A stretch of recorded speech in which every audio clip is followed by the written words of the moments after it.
আমি মোহাম্মদ আবুল হাসান, আমার একমাত্র সন্তান মোহাম্মদ শাহরি হাসান আলভী।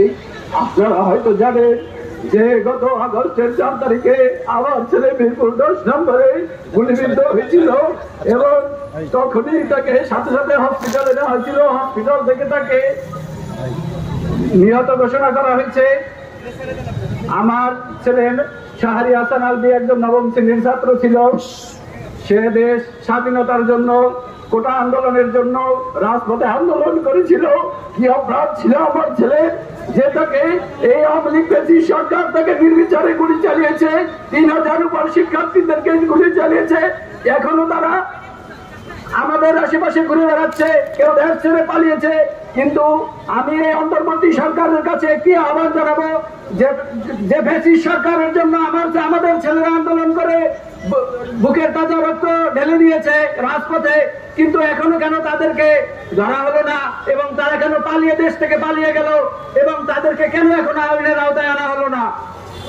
আমি এই সরকারের কাছে আহ্বান জানাবো, আমরা শহীদ পরিবার আজও পর্যন্ত যে সমন্বয়কের ডাকে আমার ছেলেরা রাজপথে নেমেছিল, কিন্তু আজকে 2 মাস 1 দিন হয়ে গেল, এর মধ্যে কোনো সমন্বয়ক আমাদের শহীদ পরিবারকে সান্ত্বনা দেওয়ার জন্য আমাদের কাছে যেতে পারে নাই।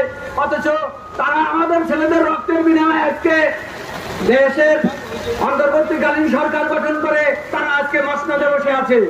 আমি সরকারের দৃষ্টি আকর্ষণ করছি যে আপনারা অনতিবিলম্বে শহীদ পরিবার যারা আছে আপনারা তাদের খোঁজ খবর নেন এবং আমার যে ছেলেরা আহত অবস্থায় বিভিন্ন হসপিটালে পঙ্গুত্ব বরণ করে তারা চিকিৎসার অভাবে ফেসবুকে ভিডিও লাইভে এসে তারা কান্নাকাটি করতেছে যে আজকে তাদের সরকার থেকে শুধু ফ্রি চিকিৎসা দেওয়া হচ্ছে। ফ্রি চিকিৎসা তো প্রত্যেকটা নাগরিকের নৈতিক দায়িত্ব সরকারকে নিশ্চিত করা, কিন্তু তারা কেন আর্থিক অনুদান পাবে না? তাদেরকে কেন কমিটি গঠন করে যারা সরকারে এখন আছে তারা কেন তাদের খোঁজ খবর নিবে না? তাদেরকে কেন সুচিকিৎসা নিশ্চিত করা হচ্ছে না? প্রিয় ভাইরা আমার, প্রিয় শহীদ পরিবারের সবাইকে আমি বলতে চাই যে আপনারা হয়তো জানবেন আমি 19 তারিখে, আমার ছেলে 4 তারিখে গুলিবিদ্ধ শহীদ হয়েছে। আমি 19 তারিখে আন্তর্জাতিক ট্রাইব্যুনালে 3 নম্বর যে মামলাটা, এই মামলাটা হচ্ছে আমার মামলা, কিন্তু আন্তর্জাতিক ট্রাইব্যুনালে মামলা করেছি এবং সরকারের প্রতি আস্থা আছে যে ন্যায় বিচার পাবো।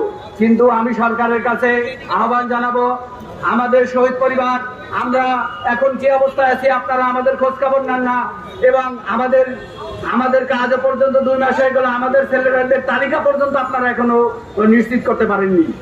তো যাই হোক, আমি সরকারের কাছে একটাই আহ্বান জানাবো যে দ্রুত আমাদের আমার যে ছেলেরা শহীদ হয়েছে তাদের হত্যাকারীকে ধরে খুব দ্রুত আইনের আওতায় আনেন এবং বিচারের কাঠগড়ায় তাদেরকে দাঁড় করান এবং আমরা আপনার কাছে সুবিচার দাবি করছি।